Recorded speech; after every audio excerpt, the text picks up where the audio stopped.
Hey up, it's Steve from the Old Yorkshire Geek with some news. Yay! I can't remember last time I did some news. Last week sometime. I can't remember. Anyway, this caught my eye. It's Doctor Who news. As I usually say, Doctor Who news. You know what I mean. This is from the Daily Mail, so take it with a pinch of salt, maybe. I don't know. But it's saying all the actors who have played Doctor Who. I'm not sure I haven't read the article, I've just read the headline. That's why it caught my eye. All the actors who have played Doctor Who amid fears, 15th Time Lord Ncuti Gatwa could quit the show after a drop in ratings. What they're talking about, all the actors who have played Doctor Who amid fears. I don't know. But let's read the article and see what we can ascertain from it. It's Laura Parkin. So where have I put it? There it is. There it is. Daily Mail, Mail Online, with lots of adverts. Anyway, Laura Parkin.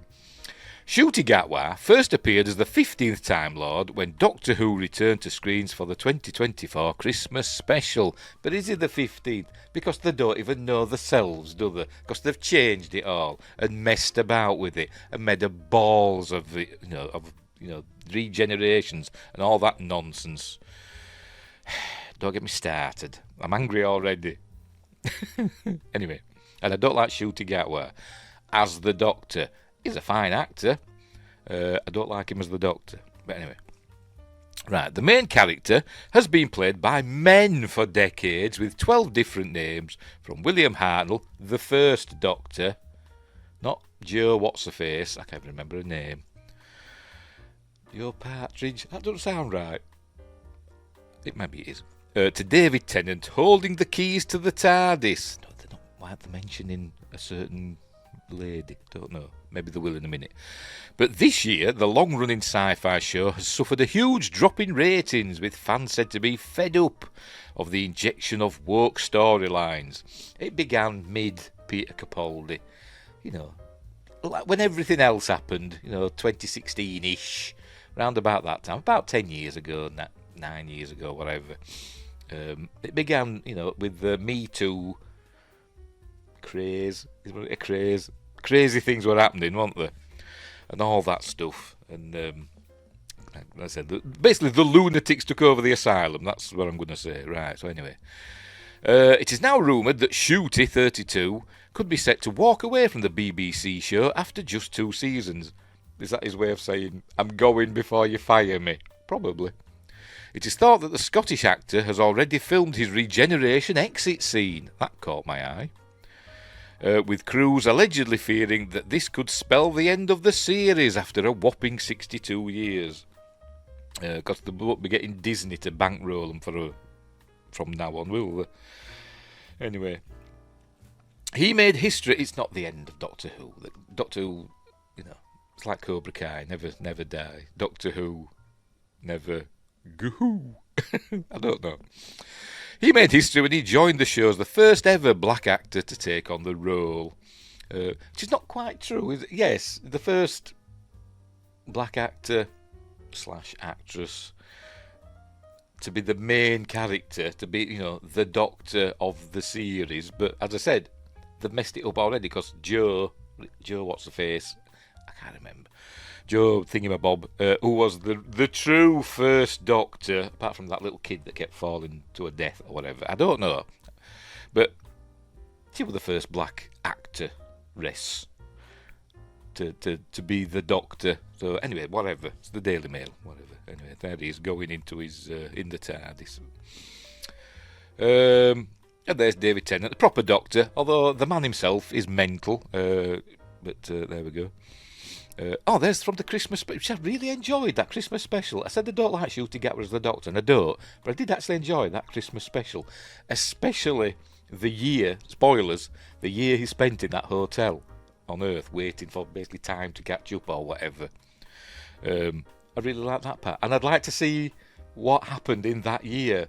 They could do a whole new series about that year that he spent in that hotel and the stuff he got up to on Earth in that year. It'd be like the John Pertwee years. He was stuck on Earth, wasn't he, for most of it, with John Pertwee, because the Time Lords made him stay on Earth for whatever reason.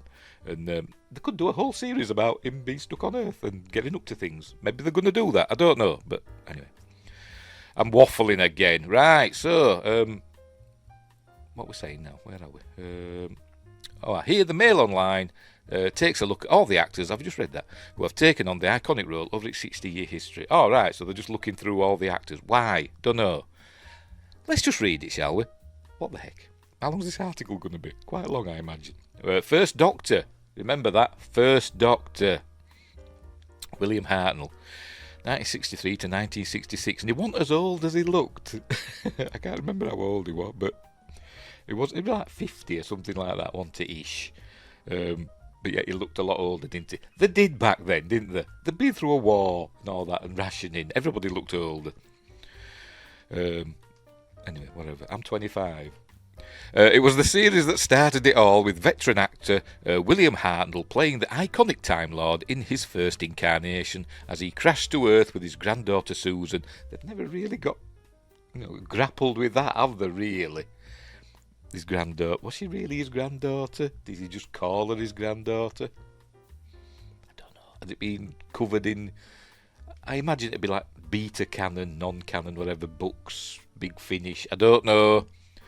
Anyway, after being exiled from their planet Gallifrey, the only member of the Doctor's family to join him on his travels. Despite shaky effects and the black and white filming, the first series is remembered fondly. Proofreading, thing of the past, by die-hard fans, and was reimagined in the 2013 TV film Adventures Across Space and Time, with David Bradley taking on Hartnell's role, which was kind of sweet. It was, it brought a tear to your eye in places, did that. It was really good. Travelling through space and time with Ian Chesterton and Barbara Wright, the team came across the series' most formidable foes, the Daleks, with the robots, not really robots, what kind of sight? Well, I don't know, what were they? They weren't robots, were they? They were living organisms inside war machines, essentially, weren't they? Plugged into them. But anyway, we'll go with it. With the robots notorious for their never-ending hatred, chasing the Doctor throughout the cosmos. It was in this time the Doctor parted ways with Susan after she fell in love with human resistance fighter David Campbell in the 22nd century. The Doctor also came across the Cybermen in this era after they were first created as a better version of humanity, with any and all emotions removed from their minds. And they were terrifying, the original Cybermen. I thought they were anyway. But years of travel eventually took their toll on the aging Doctor, and it was after a battle with the Cybermen that he collapsed in the TARDIS with his companions Polly and Ben Jackson, transforming into the second incarnation. In reality, actor Hartnell was struggling to keep up with the show's film schedule, which led to his departure, and he died in 1975. He appeared in the three Doctors, which was that 1973? I think it was 1973, because it was the 10th anniversary, wasn't it? So he appeared in that, and it wasn't well then. He only appeared like on the screen, filmed like a bit with him, and he appeared on the screen talking to the other two Doctors, John Pertwee and Patrick Troughton. How did he describe them? A dandy and a clown. Oh, is this what I've become now? A dandy and a clown? Anyway, bless him. Where were we? As the first Time Lord, William was blessed with a trio of companions, while Ian Chesterton, played by William Russell, and Barbara Wright, played by Jacqueline Hill, had a part to play in the new early days. Susan Foreman was the woman who laid the blueprints for what we know the role as today. Susan, who Carol Ann Ford played, made her Doctor Who debut in 1963 during the episode An Unearthly Child. It was the first episode. And it was really good. The 83-year-old has gone down in history as the original... Oh, right, I was talking about Carol Ann Ford now. I got mixed up then. The 83-year-old has gone down in history as the original and her final regular episode, The Dalek Invasion of Earth, 2150 AD, aired in 1964. She then made two guest appearances, first in the 1983 story The Five Doctors. Yes, another one, I really like that. And again in the 1993 charity special, Dimensions in Time. And there's William Hartnell, bless him. Right, second Doctor, Patrick Troughton, 1966 to 69. This video could go on for quite some time. Anyway, in typical fashion, The second Doctor was in stark contrast to his predecessor, though did embark proofreading thing of the past. Though did embark on plenty of travels with partner Jamie, played by Fraser Hines. While tackling familiar foes such as the Daleks and Cybermen, Troughton's version of the character also encountered new enemies such as the Great Intelligence and the Ice Warriors, who have also made surprise appearances in the modern series. This time also saw the debut of classic series mainstay Alistair Gordon Lethbridge Stewart, or the Brigadier, when he met the Doctor in the tunnels of the London Underground. The second Doctor's time came to an end when the TARDIS landed in the middle of a war zone created by a race of alien warlords who, with the help of another renegade Time Lord, the War Chief, progressively kidnapped and brainwashed humans into becoming soldiers for them. While he was able to defeat the plot, the Doctor's punishment came in a forced regeneration from the Time Lords for breaking the laws of non-interference, and he was also sentenced to exile on the 20th century Earth. Like I just mentioned earlier, that's it. John Pertwee's Doctor was stuck on Earth for a while. Following his exit, Troughton died in 1987, and his grandson Harry went on to play Dudley Dursley in the Harry Potter film series. I didn't know that. I didn't know Harry. Is he called? He must be called Harry Troughton then, maybe. I don't know. But I didn't know he was Patrick Troughton's grandson. Cool. And Patrick Troughton is an amazing actor. He's great in everything. It's been in The Omen, Jason and the Argonauts, loads of stuff. He's a great actor. He's Sinbad and the Eye of the Tiger. Anyway, Patrick Troughton had somewhat of a revolving door regarding companions, but his most memorable associate was Jamie McCrimmon, played by Fraser Hines, 79. Fraser's first appearance, Fraser Hines most famous in the UK for being I forgot his name of his character now. One of the Sugdens. I can't remember which one he was. Joe Sugden. In popular TV, British TV, Yorkshire TV soap opera, Emmerdale Farm, as it was when he were in it. It's now just called Emmerdale. Is it still going? I don't even know. Anyway, whatever. Where were we? Fraser's first appearance was in 1966 during The Highlanders, as his character was introduced as a pipe. I presume that means piper. As a piper of the Clan MacLeod. Ooh, wonder if you knew Connor in 18th century Scotland. While Ben, Michael Craze, great name, Polly, Annika Wills, Victoria, Deborah Watling, and Zoe, Wendy Pabry, made appearances with Patrick, Fraser starred in every one of his episodes aside from his first story, The Power of the Daleks. Can't they spell Daleks there? Unbelievable. Anyway, Fraser is the longest running companion in Doctor Who history in terms of number of episodes. Why is that there? Go away. Anyway, never mind. His last regular appearance alongside the Doctor was in the War Games. He also came back as a guest for Tales of the TARDIS. Why in this article they're talking more about the companions than the Doctor? They seem to be, don't they? Anyway. That's an exciting shot, isn't it? Is he attacking is that a Yeti? Is it? I think it is, isn't it? Right, third Doctor, John Pertwee. This is the Doctor that definitely introduced me to Doctor Who. I probably started watching it as a kid on our little black and white telly with John Pertwee. Anyway, during this time, so third Doctor, John Pertwee, 1970 to 74. During this time, the Doctor was most prominently travelling with explorer Joe Grant, except he wasn't really travelling because he was stuck on Earth, but anyway, who hilariously left him to go travelling with a man who bore much resemblance to eventual 8th Doctor Paul McGann. Did he? I don't know. I have no idea what he's talking about. A far more whimsical man than his predecessors. Not really. Many modern-day fans will also know Pertwee for his role in Wurzel Gummidge. I hated that series. I bloody hated Wurzel Gummidge. But his Doctor wasn't whimsical. I don't think he was. He was serious, John Pertwee's Doctor. I think he even used a gun at one point. Patrick Troughton was whimsical as the Doctor. But anyway, he was very serious, John Pertwee's Doctor. For the most part. Anyway. Liked his action, John Pertwee's Doctor. You know, he went diving in. They were a bit, the Sea Devils. where they found some barbed wire on the beach and he went diving onto it. So whoever he were with, I don't know if it was Joe at the time, it might have been, or it could have been Sarah Jane Smith, I can't remember, but whoever his companion was could run across the barbed wire. Which apparently was his idea, because it was something he'd learned during the war, because obviously he'd fought in the war. But anyway, where were we? Luckily, his exile to Earth was eventually lifted, allowing him and his companions to travel to all corners of the universe, along with meeting journalist Sarah Jane Smith, Elizabeth Sladen. The late Elizabeth Sladen. By the way, a lot of these doctors and companions are the late, because a lot of them are no longer with us. The show has been going that long. Anyway, this era also the first ever multi-Doctor crossover, as the third Doctor met his two previous selves, which also became Hartnell's last time portrayal as the first Doctor. I'll talk about the three Doctors now. Yes, the three Doctors.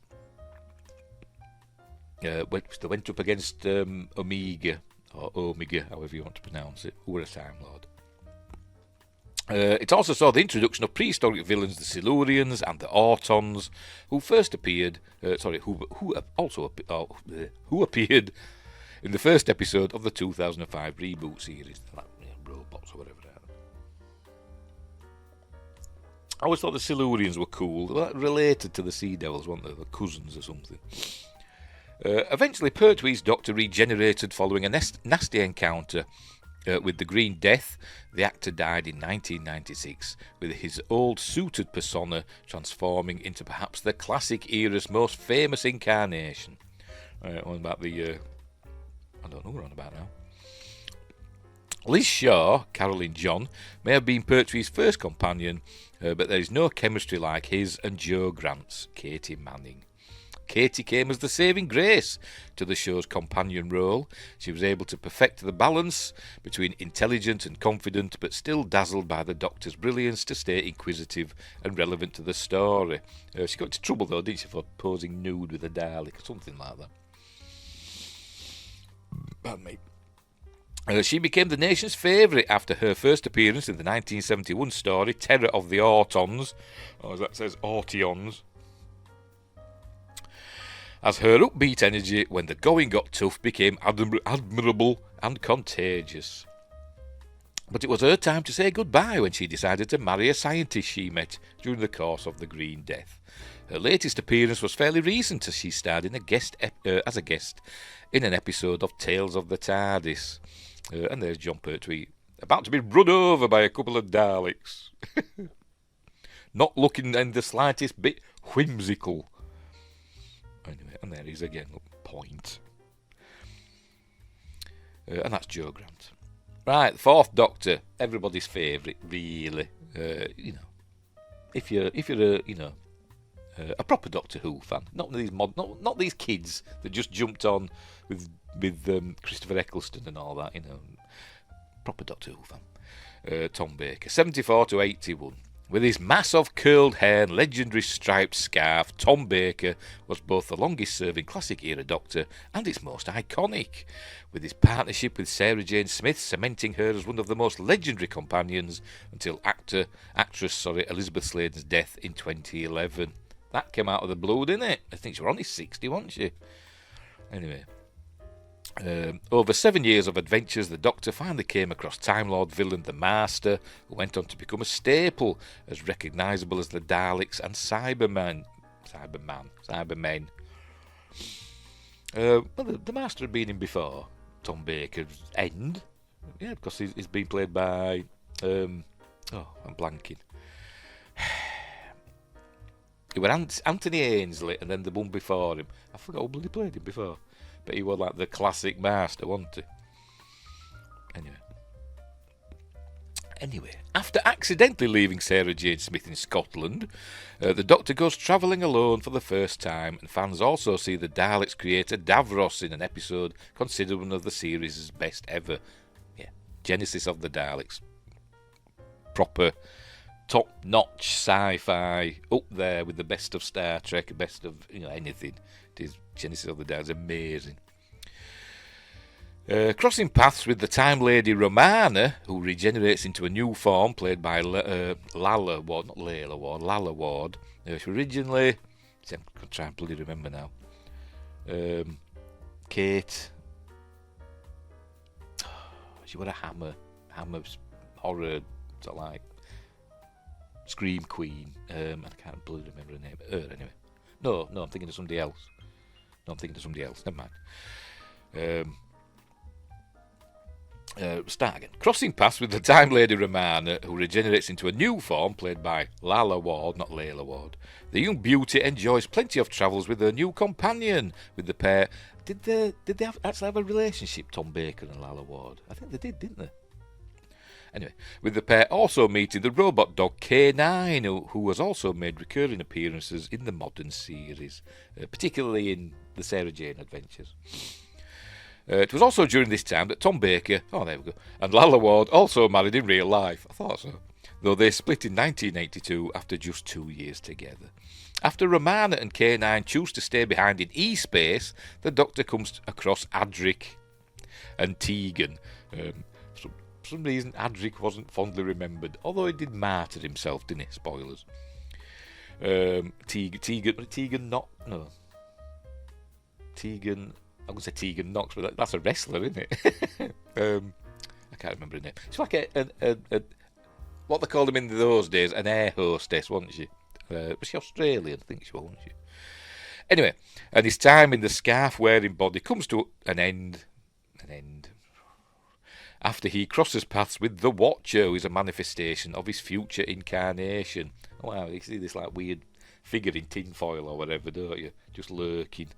They never really explained that, did they? But anyway. Became Peter Davidson. Tom Baker, now 84. He's not. He's older than that, isn't he? I'm sure he is. I thought he was in his 90s now. I'm sure he's older than that. I'm going to have to check that. Just bear with me.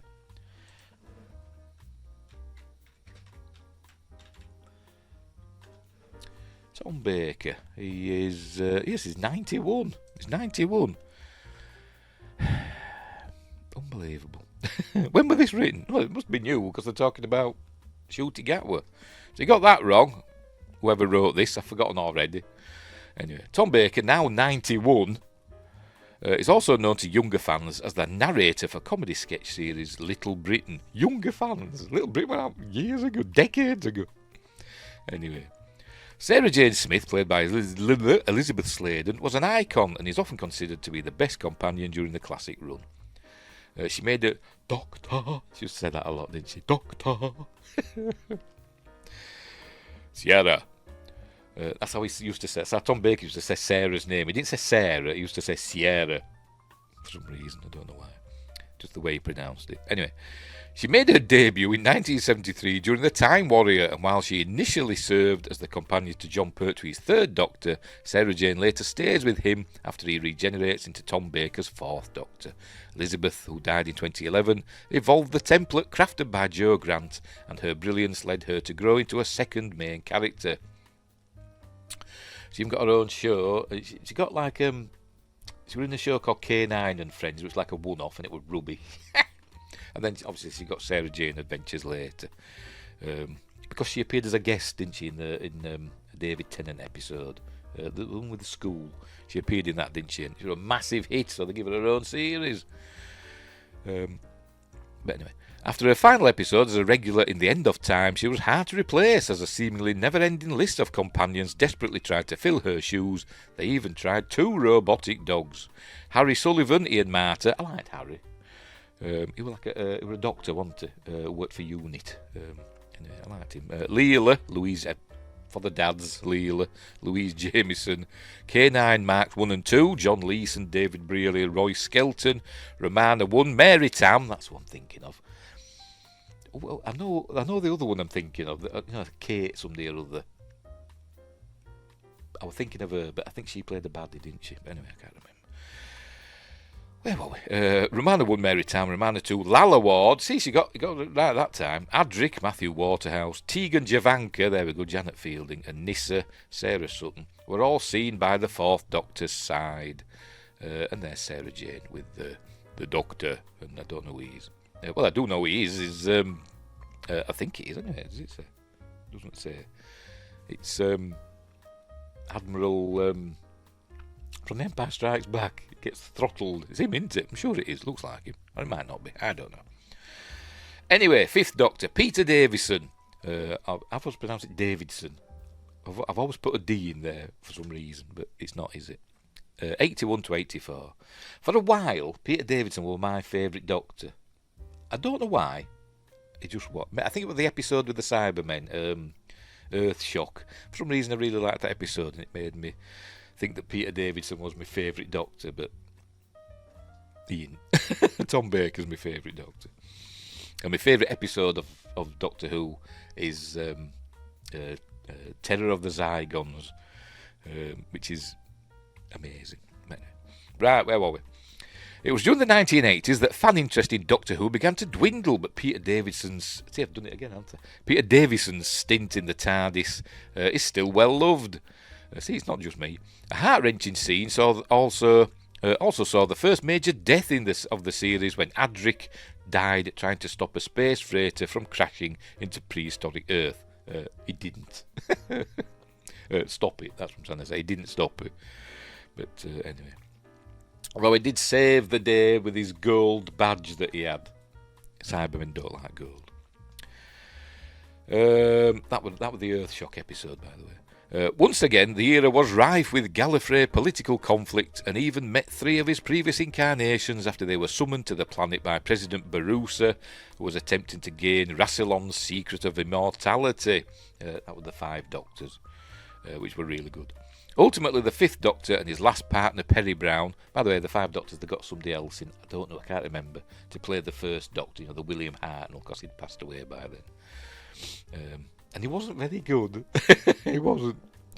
Anyway, in my opinion. Ultimately, the 5th Doctor and his last partner, Perry Brown... Perry... were exposed to the drug Spectrox in its deadly toxic raw form on Androzani Minor. With only 1 dose of the antidote available, he nobly sacrificed his own existence to save Perry. I'd save her as well. Expressing doubt for the first time that regeneration might be possible, this time, then regenerating into the 6th Doctor. Davison, now 67, is he? You never know with this bloody article. I'm going to check. It's probably not. Sounds a bit young to me, but there's that. No, he's 73. Where's she getting the dates from? Is this an old article that she wrote years and years ago? And then she just stuck on the bit about Shoot to Get Where at the beginning. It's like a recycled article. I bet it is. So he's 73. Dear. Davison, now 73... reprised his role as the Doctor in 2007 in a Children in Need special where he and the 10th Doctor David Tennant crossed paths in the TARDIS. Pardon me. And his daughter, Georgia Moffat, would go on to marry Tennant in 2011. By the way, Peter Davison's real name is Peter Malcolm Gordon Moffat. What is related to Stephen Moffat? I don't know. Anyway. Is probably most famous, apart from playing the Doctor in the UK, for playing... I can't remember the name of his character. I didn't really watch it. It was in All Creatures Great and Small. I can't remember. The character he played, Tristan Farnan, that was it, in All Creatures Great and Small, about the vet James Herriot. But I didn't really watch that. It didn't have spaceships and explosions in, so I wasn't interested. Right, where were we? Adric, played by Matthew Waterhouse, 61. Probably not. Let's check that one. Because she's got everyone wrong so far. Matthew Waterhouse, English actor and writer. Actually, no, he's 63. So she wasn't far out with that one. Adric, played by Matthew Waterhouse, 63, was the 5th Doctor's most memorable companion, despite him also playing alongside the 4th. Matthew made his debut in the 1980 story Full Circle as an alien/genius mathematician. You can be an alien genius, you don't have to have a slash there, but whatever. From the planet Alzarius, his 1982 departure during Earthshock was one to remember after he was killed, spoilers, while attempting to stop the crash of a Cyberman freighter into Earth, and he didn't. But luckily, it was destined to happen because it was that it wasn't an asteroid that crashed into Mexico. They didn't know that when they made this. That wiped out the dinosaurs. It was that space freighter. I don't know how it ended up 65 million years in the past. I don't know, but anyway, whatever. His last words were, "Now I'll never know if I was right." But Matthew was not the Fifth Doctor's only companion, as he also had the joy of working alongside Nyssa, Sarah Sutton, Wislaw Turlough, who were like the Dr. Smith for a while, weren't they, of Doctor Who companions. Who were really good. Sometimes we were goody, sometimes we were a baddie. You never knew what they were going to do. Mark Strickson, Tegan Javanka, Janet Fielding, and Chameleon, Gerald Flood. I don't remember that one. Who the hell were Chameleon? Oh, is it pronounced that? Chameleon? That does not ring a bell whatsoever. And I'll have seen it. Probably if I see it, I'm going to look it up now. I'm curious. Because I've seen all the Doctor Who's. But I don't remember Chameleon. Was it? Oh, it's like a robot. I'll have seen that episode, but that's not ringing any bells. Yeah, a shape-changing android. Oh, right. Did I miss that one? I must have missed that episode. Or the few episodes. Anyway. That's interesting. I have no memory of Chameleon. Call myself a Doctor Who fan. I'm not a massive fan of it, to be fair. You know, I'm not a Doctor Who nerd.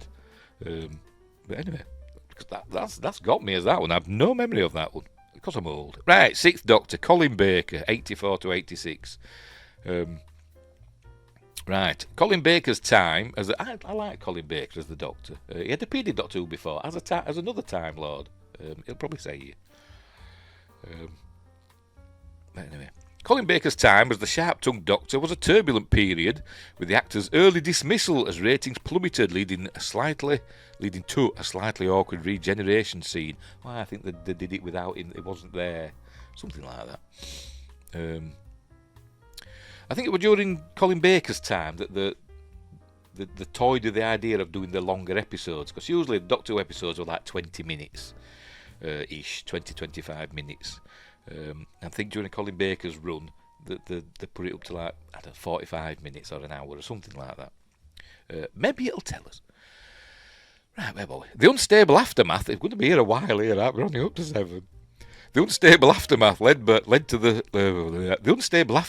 led the Sixth Doctor to strangle companion Perry upon their first encounter, and the pair went on to face numerous old villains, including the Master, Daleks, Cybermen, and Sontarans. Speculation was rife surrounding Perry's exit from the show after it wasn't played out on screen, though she was believed to have been killed after being cruelly used as a test subject in brain transplant experiments. I'm guessing there must have been a time when I stopped watching Doctor Who, and I've never caught up with it. So it must have been during the Peter Davison, Colin Baker era, because I'm not remembering this either. Anyway. But maybe I did say I'd just forgotten, because I'm very, very old. But in reality, she was in fact alive, but after the Doctor was put on trial yet again by the Time Lords, events left his timelines tangled slightly as he and Perry did not reunite. Sorry, I'm just glancing over at... that's from... a thing from the Da Vinci Code, isn't it? Anyway, whatever. After the TARDIS is attacked by villainous time lady scientist the Rani, was she played by Kate Thingamabob? Maybe it'll tell us. I'm going to look it up. Tippity tappity, the Rani. Yes, it was. Yes, that's what I'm thinking of.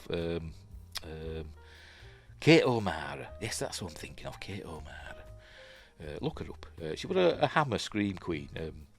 Been in loads of stuff. Yes. Anyway, where were we? After the TARDIS is attacked by villainous time lady scientist the Rani, Kate O'Mara, the Sixth Doctor is injured and regenerates into the Seventh, though the nature of his death was never played out on screen. Since then, Baker, now 75, we'll have to look that one up now, won't we? Colin Baker. By the way, he's not related to Tom Baker. Just thought I'd mention it. I don't think he is, anyway. Just shares the name. He's 81. Since then, Baker, now 81, for Christ's sake, went on to appear on I'm a Celebrity, Get Me Out of Here in 2012. By the way, going back to Peter Davison and Colin Baker, I've met them at conventions, nice chaps, but Peter Davison wouldn't take a photo with me. I bumped into him in a corridor. I said, "Oh, can I take a quick selfie?" No. Fair enough. Anyway, start again. Since then, Baker, now 81, went on to star on I'm a Celebrity, Get Me Out of Here in 2012 alongside Helen Flanagan and Charlie Brooks, who was the fourth campmate to be eliminated. Who cares? Oh, and was the fourth campmate to be eliminated. Perpy Gilliam Perry Brown, played by Nicola Bryant, 63. We've got to check that now, haven't we? Because she's been wrong with every single one of these ages. She has. She's 64. Only a year out. Maybe she was 63 when she wrote this article. Must have been last year. Perpy Gilliam, or however you pronounce the name, Perry Brown, played by Nicola Bryant, 64, is introduced in the 1984 story Planet of Fire. She first meets the fifth Doctor, who sacrifices himself and brings about his regeneration to save her. Nicola's character had a close call after becoming the sixth Doctor's companion, as Colin tries to kill her when he is temporarily unstable after his regeneration. She disappears in 1986, we just read all this, during the season-long story The Trial of a Time Lord, after a future Doctor known as the Valeyard reveals that she was saved and had married King, I don't know how to pronounce that, Irkanos, or Thoros Alpha. She was soon replaced by Melanie Mel Bush Bonnie Langford, who was reminiscent of Jo Grant, no, you want, from John Pertwee's era. Nicola made a final guest appearance for the Tales of the TARDIS, and there's Colin Baker in the door of a very grubby-looking TARDIS, but anyway. Right, seventh Doctor, Sylvester McCoy. I wasn't a Sylvester McCoy fan, although Remembrance of the Daleks is a good episode. But anyway, 87 to 89. I'm just not a Sylvester McCoy fan. He annoys me.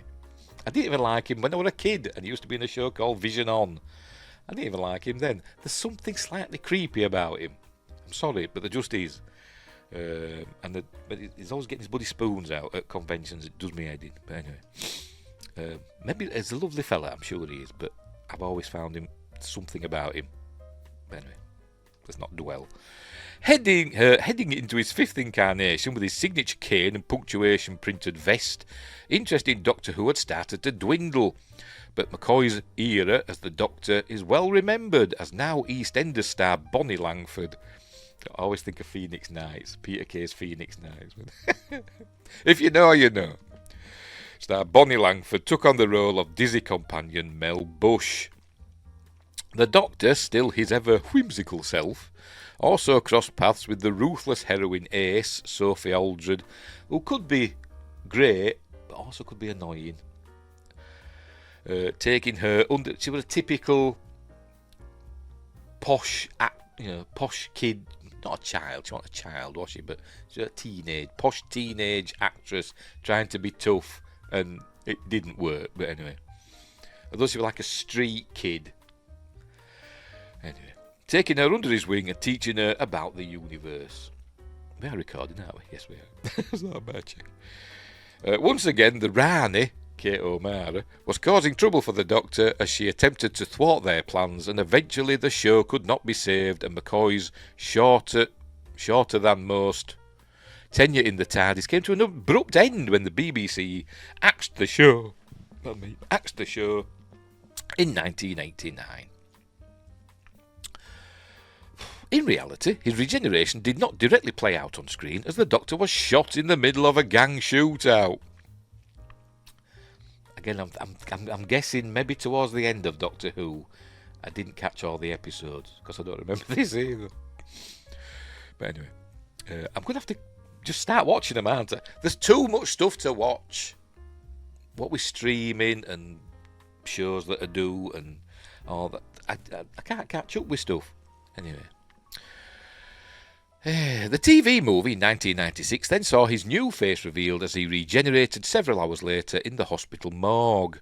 Yes, we saw Sylvester McCoy at the beginning of the 1996 TV movie, which was okay. You know, it was very American. But anyway, McCoy, now 75. Right, let's find out how wrong she is with that. Sylvester McCoy, actor, is 81. Sylvester McCoy, now 81, has gone on to, has gone on to land various acting roles since his time on Who, and also played Radagast the Brown in The Lord of the Rings, The Hobbit trilogy. Again, annoying. I'm not a fan of Sylvester McCoy. It's safe to say that 7th Doctor Sylvester McCoy was a one-woman man, as his only companion was Ace Sophie Aldred, 61. So you're going to look that up now, aren't I? Who I've also met at a convention, and she was very nice. Sophie Aldred, right. She's 62. It's weird, isn't it? She's always whoever wrote this article, again I've forgotten. Laura somebody, wasn't it? Is miles out with the men, but she's always just a year out with the women. But anyway, she's 62. Her first appearance was in 1987 during Dragonfire, and while the show may have been cancelled during Sylvester's era, their friendship was a match made in heaven. The brave companion was quick to call the 7th Doctor her Professor, not Professor, and the pair were inseparable until her final regular appearance was in the show's final classic episode, Survival. She reprised her role in the 2022 The Power of the Doctor, where she was reunited with the 13th Doctor, played by Jodie Whittaker. And there's Sylvester McCoy. Don't like him, sorry. Don't. Something about the creepy. But anyway. Oh, there's Paul McGann, look. Right, 8th Doctor, Paul McGann, 1996 and 2013. Not two. After a near decade off screen, Doctor Who was brought back as a TV movie in an American co-production, and you can tell. It's very 90s.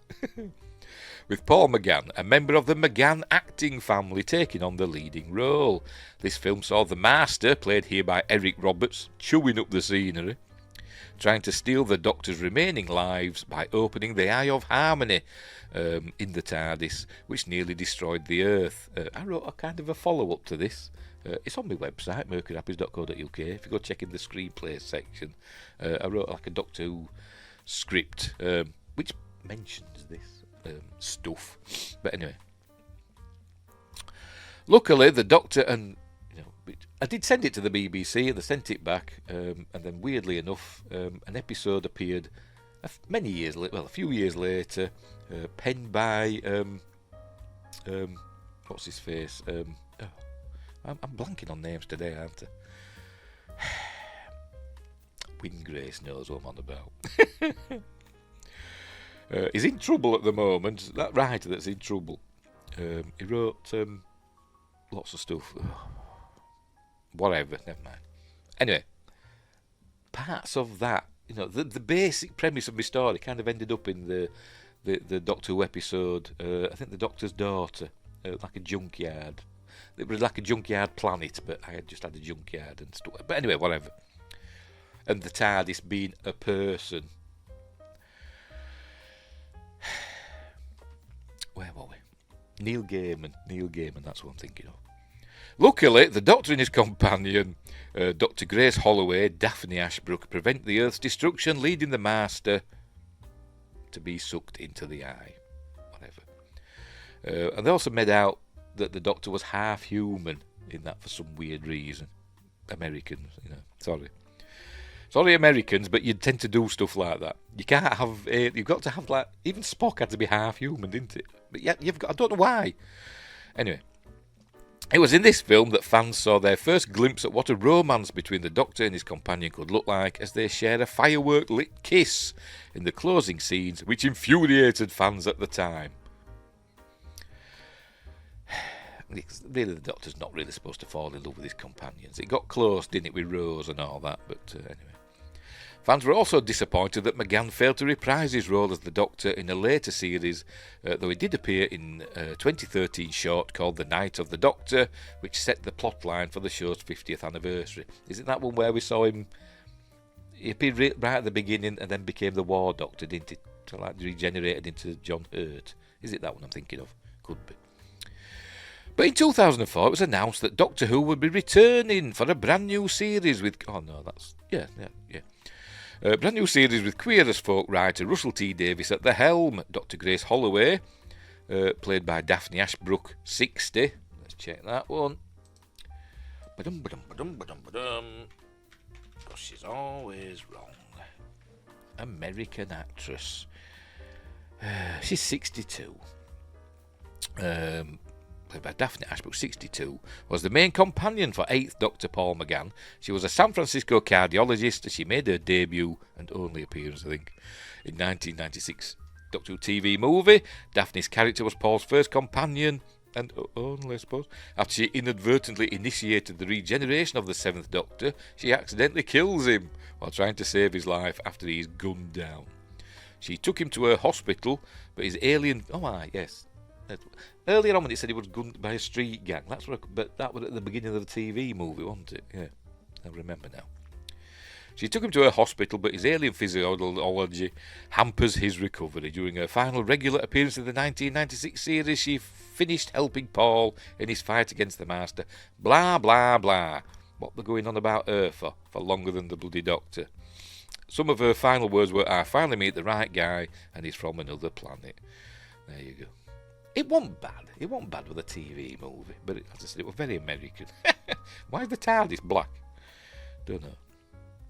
Right, 9th Doctor, Christopher Eccleston, 2005.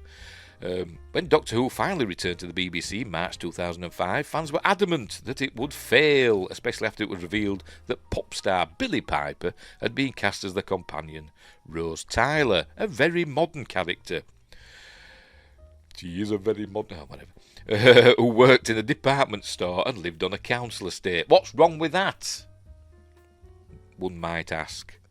Bloody snobs. Anyway, the series was an instant hit as Rose teamed up with Eccleston's version of the Doctor, this time a leather jacket-clad man with a northern accent, because lots of planets have a north. I think all planets have a north, don't they? Anyway... Well, Sylvester McCoy's Scottish accent. He didn't try to hide it when he was the Doctor. Always rolling his R's. That's another reason why it gets on my nerves. But anyway. A drastic change for the series at this point was the absence of Gallifrey, which had been destroyed off-screen in a time war with the Daleks. The Daleks took centre stage in this new series. No, they didn't. They appeared once. In the episode Dalek. Anyway, whatever. With a scary gold exterior and an explosive finale, saw thousands of the alien robots try to conquer a futuristic version of Earth under the leadership of their Emperor. Is this Christopher Eccleston here? I thought that were later. Anyway, whatever. This series also saw the debut of huge fan favourite Captain Jack Harkness, John Barrowman, as he tried to con Rose as 51st century time agent as his ship crash-landed in the middle of World War II. Everybody loves Captain Jack, except me. But never mind. His first episode was also the story which saw fans introduced to Stephen Moffat, who eventually took over from Davies as showrunner in 2010. Sadly, Eccleston's tenure in the TARDIS was brief, largely due to reports of disagreements behind the scenes, but his regeneration proved epic, kissing Rose, probably angered fans again, to absorb the TARDIS vortex and save her life, because it were all the bad wolf stuff going on, wasn't it? Christopher Eccleston's Doctor only lasted a season, so by default Rose Tyler, played by Billie Piper, 41. So I'll check that now, aren't I? Billie Piper. Actress and former singer.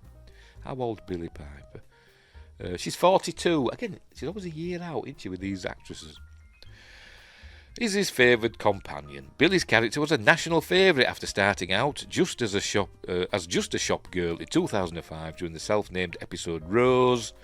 She joined Christopher on many adventures until a battle with the Daleks saw her take on the power of the time vortex. The newfound power emerged with her bad wolf persona until the Doctor, because we kept seeing it for some reason, bad wolf on sprayed on walls and stuff like that. Until the Doctor saved her life. He absorbed the fatal level of energy flowing through her, which then ignited the Ninth Doctor in 2005's episode Doomsday. Her latest appearance was in 2013 during the End of Time, and there she is, Billie Piper, with Christopher Eccleston. There's John Barrowman as Captain Jack, with his willy firmly in his pants. If you know, you know. 10th Doctor, David Tennant, 2005 to 2010. Ask most Doctor Who fans, and they were predominantly named David Tennant as their favourite Doctor. He's my favourite of the modern Doctors, but Tom Baker is still overall my favourite.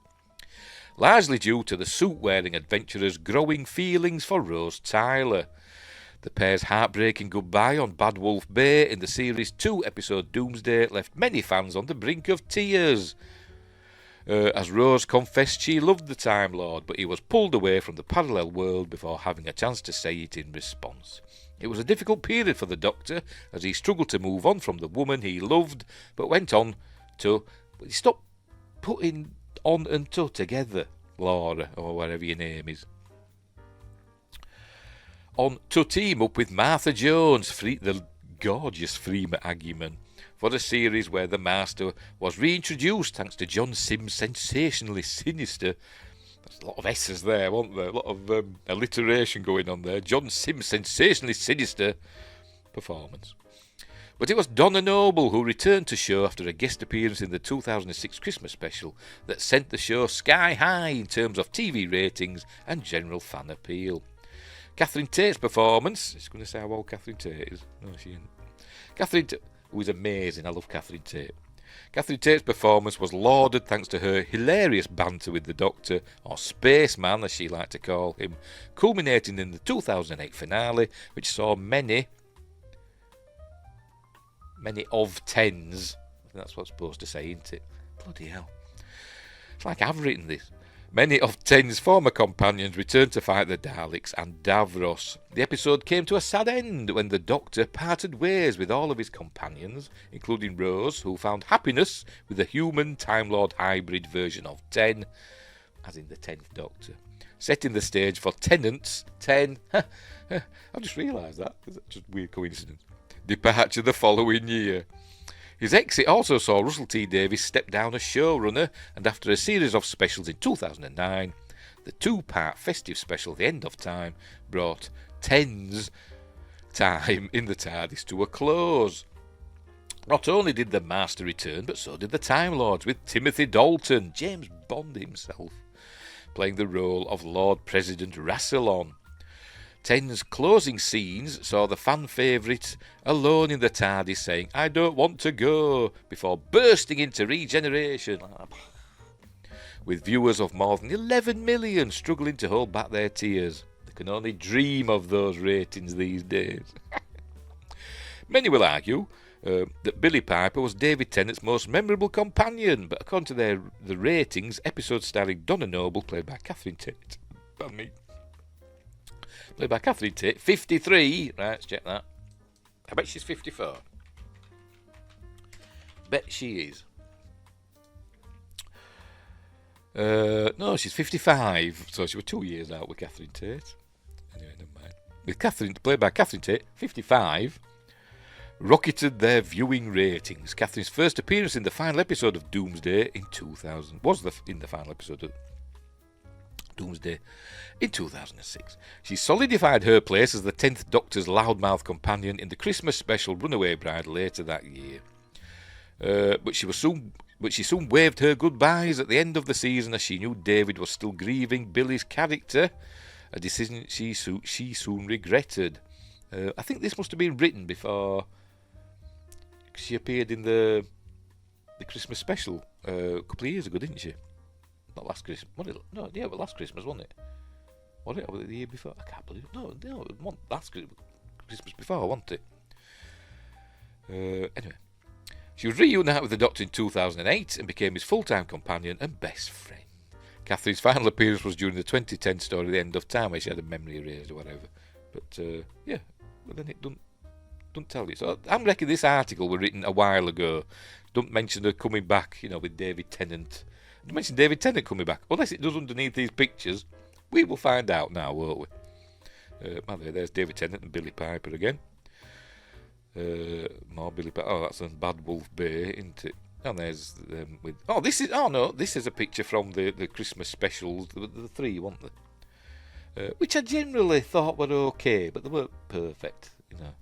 But anyway, but I do like Catherine Tate. She's very funny. No, it doesn't mention it. Look. Don't mention it. No, they've got the picture. This is an old article, it has to be. Anyway, 11th Doctor, Matt Smith, 2010 to 2013.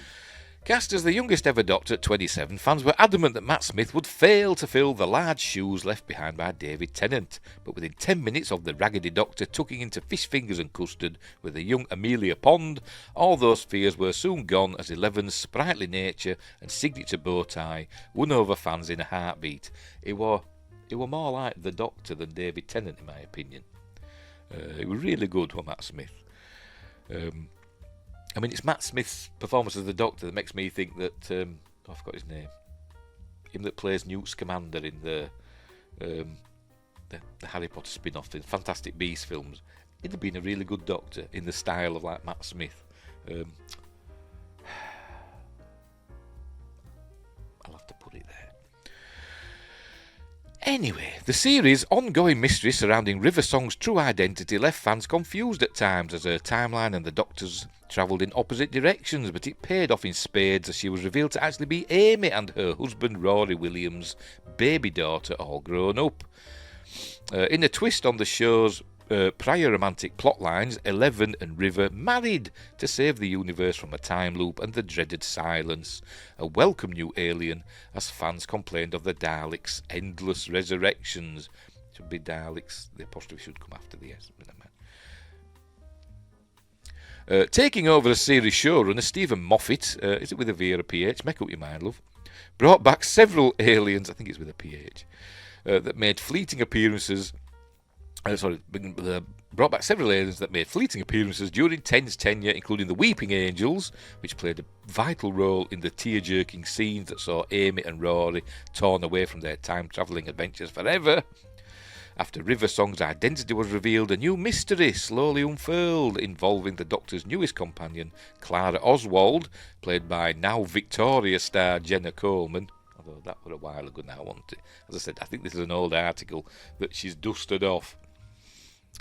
Fans were left baffled as the Doctor encountered numerous incarnations of the character throughout time, and the revelation that she'd been scattered throughout the Doctor's time stream to save his life led to the huge twist that there was a secret Doctor none had ever mentioned. It was during 11's time in the TARDIS that Doctor Who's international appeal also widened, and upon the show's 50th anniversary in 2013, the feature-length special saw a simultaneous broadcast in upwards of 80 countries. And despite early doubts, fans were distraught when Matt Smith confirmed he would be leaving the role of the Doctor in a Christmas special just a month after the 50th anniversary. By the way, the Secret Doctor, I think, was the War Doctor, played by John Hurt. I think that's what they're on about. And following an emotional speech that some claimed was in fact Matt thanking the fans, the Raggedy Man was transformed into Peter Capaldi's 12. Amy Pond, played by Karen Gillan. Ooh, Karen Gillan. 35. Let's check that. I bet she's 34. Or no, what was she say? I bet she's 36. Or 37. She's 37. So I'm reading this article written 2 years ago then. 37 was introduced into the 11th Doctor's world in 2010. As an orphan, she was the first person Matt met after his regeneration. He promised to return for her, which he later did when she became a feisty lady. She was like a kissogram, wasn't she? Dressed up as a sexy police girl, lady, whatever. Karen's character joined the Doctor on many adventures and brought her boyfriend-turned-husband Rory along for the ride. I never liked Rory. He was like, I don't know, he was a gooseberry, wasn't he? The pair left the Doctor on many occasions before they went their separate ways in the 2012 episode The Angels Take Manhattan and remained to stay in a past time. She returned to her role as Amy in Matt Smith's final episode, the 2013 Christmas special, when she appeared as a hallucination before his regeneration. There we go. There we go. The War Doctor. So they're going to skip over. Oh no, there might be an alphabet. There might be chronological order. The War Doctor, John Hurt, 2013. While not technically one of the show's famous 12 time travellers, the late John Hurt's version of the Doctor is worthy of mentioning thanks to his lauded appearance in the 50th anniversary special. Making his debut in the series' 7th finale months earlier, fans were baffled that there had been another Doctor never mentioned by his other incarnations, who supposedly came to be between the faces of 8 and 9. It was in this special that fans saw how the Doctor was responsible for the end of Gallifrey, setting off a device called the Moment that sealed the Time War away from the rest of the universe. An embittered but comedic character, Hurt's version earned much sympathy from fans as he made the impossible decision to wipe out his people, but remained baffled by the prospect of coming face to face with his future selves. Doctor by Doctor crossovers were little known by modern Who fans, so the prospect of Matt Smith's 11 being in the same room as David Tennant's 10 sent Whovians into a tailspin. It's like kids, they don't get it, do they? Especially as Billie Piper also reprised her role as Rose Tyler / Bad Wolf. The epic special's conclusion saw all 13 ! Doctors team up to transport Gallifrey into a hidden dimension safe from Dalek harm, with 11 even sharing a scene, like a painting or something in there, with 11 even sharing a scene with the Curator, played by Tom Baker, in a surprise cameo. The special even managed to get to set up 50 more years of adventures as the Doctor realised that his home was still out there, waiting to be found. And there's the late great John Hurt as the War Doctor with Billie Piper there. 12th Doctor, Peter Capaldi, 2013 to 2017. Started off well and then halfway through got crap. And I think Peter Capaldi even knew that. As an already much acclaimed actor for an array of roles, fans were excited to see Scottish performer Peter, who didn't try to hide his Scottish accent, like David Tennant did. But anyway, never mind. Scottish performer Peter take on the iconic role, especially as his stoic nature seemed a far cry from his whimsical predecessors, as he was a serious Doctor. He was more like John Pertwee, in my opinion. But anyway. Quashing any talks of a romance with companion Clara, who stayed on from the 11 era, fans felt the show headed back to its classic roots during 12's era, thanks to a focus on the thrilling adventures and the sinister character Missy, played by Michelle Gomez. Shrouded in mystery for 12's first series, fans were stunned when it was revealed that Missy was in fact the Mistress, a regenerated version of iconic Who villain, the Master. That's setting things up, isn't it? Fans also grew to love Clara's friendship with this new older Doctor, and following her first full series with 12, speculation was rife whether she would return in 2015. The Christmas special eventually revealed she would be back, but Jenna Coleman confirmed soon after she would be then saying goodbye to the character for good. Heartbreaking scenes saw Clara killed by the sinister Raven, but her death was undone 2 episodes later, as she went on endless journeys in a somewhat purgatory state, endlessly avoiding the prospect of returning to Gallifrey to face her death. Following Clara's exit, fans delighted when it was revealed that Pearl Mackie had been cast as Bill Potts, the show's first ever gay companion, and she would appear alongside Matt Lucas's returning Nardole. She was okay for Bill Potts, and that's a tragic ending, I suppose, but I don't know. Anyway, her inquisitive nature contrasted heavily with Clara, and a single series and a single series with the Doctor earned much fan praise. Let's say she was okay, especially as her same-sex relationship with a human-turned-water hybrid, Heather, played a pivotal role. Maybe I dipped out by then. I honestly can't remember. But throughout that 2017 series, 12 was seemingly in a constant struggle against the prospect of regeneration, eventually leading him to meet the very first incarnation, with David Bradley reprising his role as the character from 2013's Adventures in Space and Time. Even 12's time in the TARDIS was still coming to a close. Fans were elated when it was hinted that a woman would be taking over the iconic role for the first time in its 50-year history. And that dream became a reality when months before Capaldi's final scenes had even aired, Jodie Whittaker was unveiled as the 13th Doctor. And I didn't, I don't mind a woman being the Doctor. I'm not saying that, she was just because she were a woman. And I quite like Jodie Whittaker. She was quite good in Attack the Block. I quite like that film. I really like that film. And I thought she was good in that. Because she had a potty mouth. But as the Doctor, nah, wasn't for me. Anyway, Clara Oswald, played by Jenna Coleman, was well suited to Capaldi's Doctor as she complemented his brash tendencies. She took time to get used to the 12th Doctor after spending her first adventures with the 11th and was unsure about their budding new friendship. But soon enough, Jenna's character grew, and soon enough became more confident and displayed more of her own personality. Many argue Bill Potts, Pearl Mackie and Nardole Matt Lucas were also very prominent companions. I must have dipped out by this time because I don't really remember much about, particularly Nardole. I do remember him, but I don't remember the details. Like I said, I dipped out so part way through Peter Capaldi's because it was getting annoying. But all was revealed on who mattered most when Bill gifted the Doctor a final conversation with a composite of Jenna's character.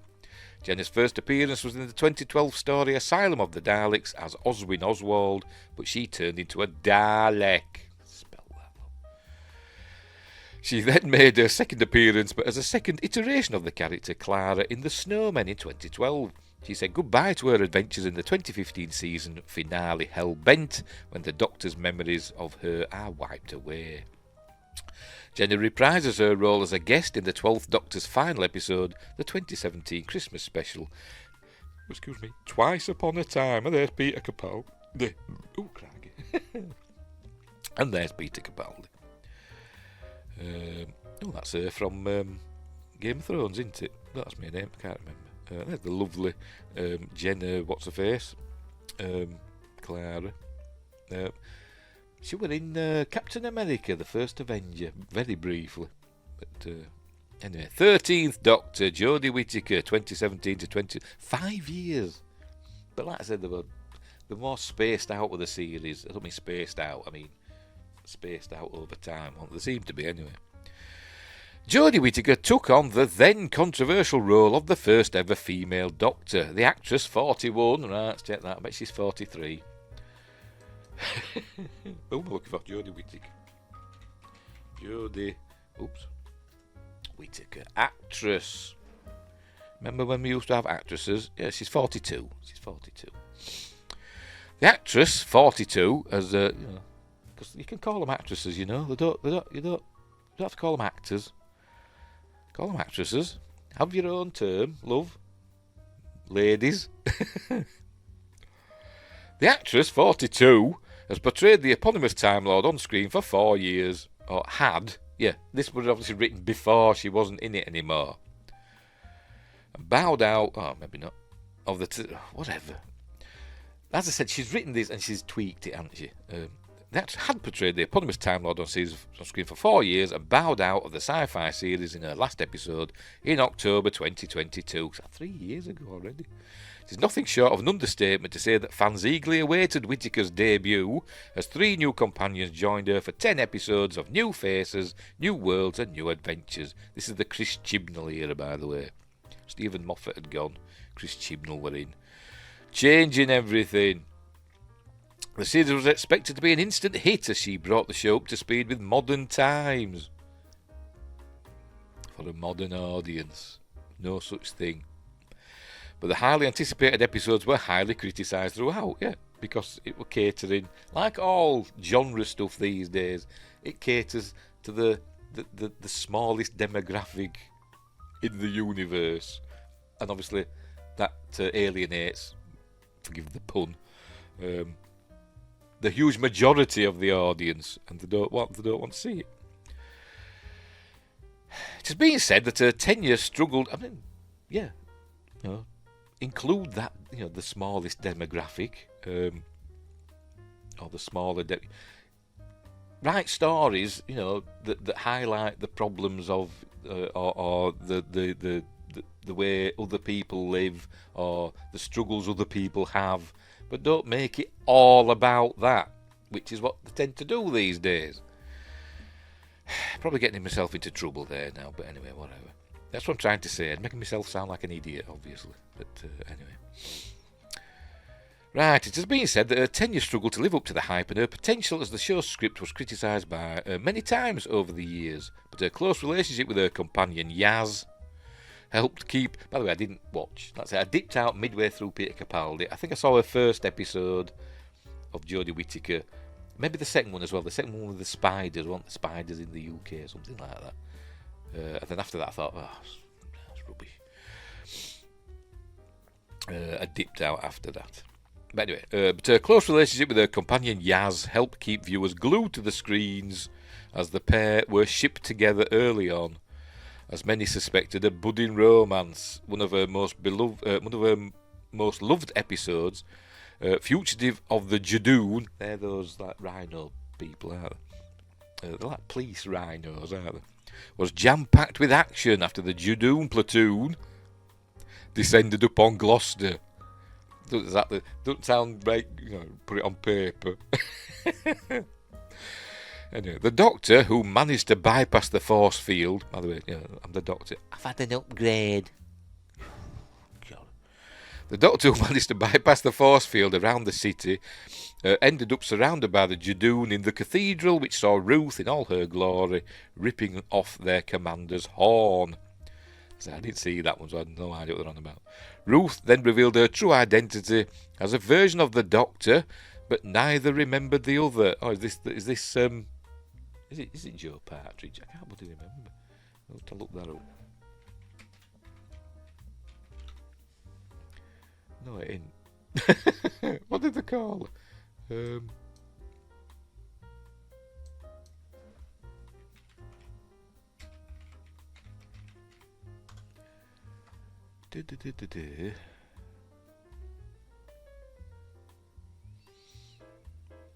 Right, bear with me. I'm just looking stuff up.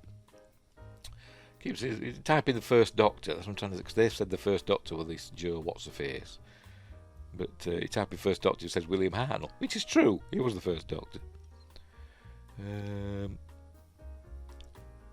I'll type in Joe and see what that gives us. I'm sure it's somebody called Joe.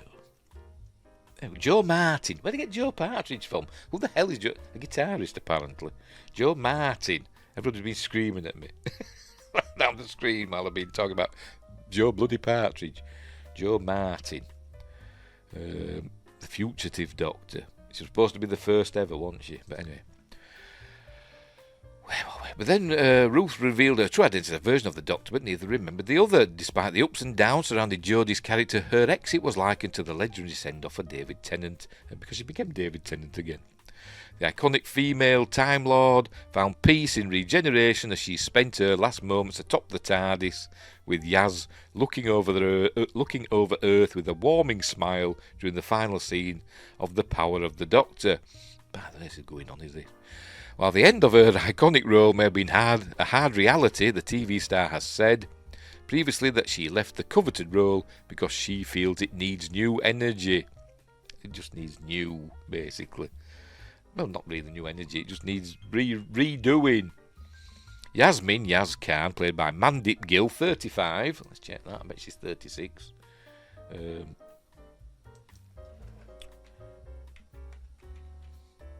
Mandip Gill. There we go. There she is. How old is she? She's 37.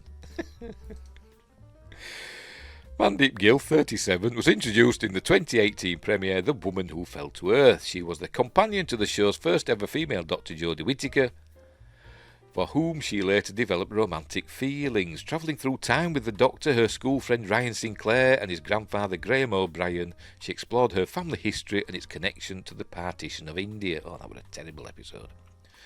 Mandip's... I did see that one, yes. So like I said, I must have seen the odd episode. Anyway, Mandip's character helped modernise the decades-old show and remained with the 13th Doctor for her entire run. Maybe I saw the first season. I'm not sure now. Maybe I saw the first season of Jodie Whittaker's run. Maybe I did, because I do remember some episodes now. Anyway, She said her final goodbyes in the 2022 special Power of the Doctor returning to life on Earth. I don't know how to keep going on about the bloody companions. Anyway, there she is with the... That's Yaz. That's Graham. Played by Bradley Walsh, who's a popular comedian / game show host in the UK. And that's the other Brian or whatever. He was a bit thick, wasn't he? He had issues. He had, I don't know, he had learning difficulties or something, didn't he? Anyway, whatever. Anyway, I notice the colours. Sorry, start to point that out. Is that it? So it's not going on about, not going on to, you know, her regeneration into shooting, into David Tennant, and who went on to become, who bi-generated into shooting. Not going on about. Like I said, this article must have been written a couple of years ago, before that even happened. What a pointless bloody article that I've just wasted an hour and 16 minutes on.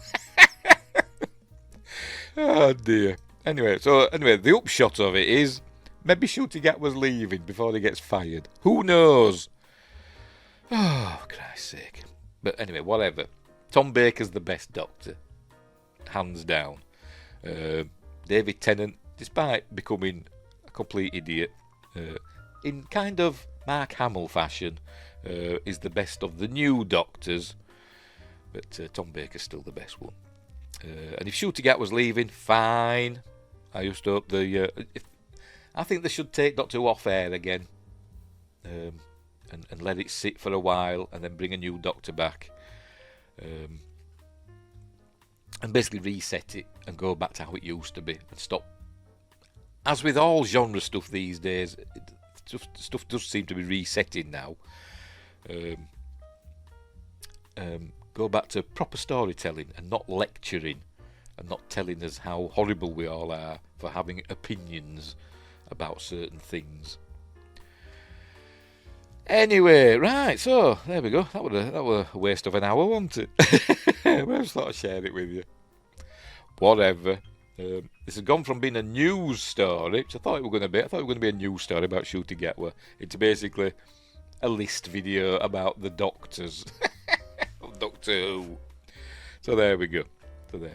So tell us your favourite Doctor down in the comments down below. And don't forget to like and subscribe and share the video, drop a comment, hit the notification bell if you're subscribed already.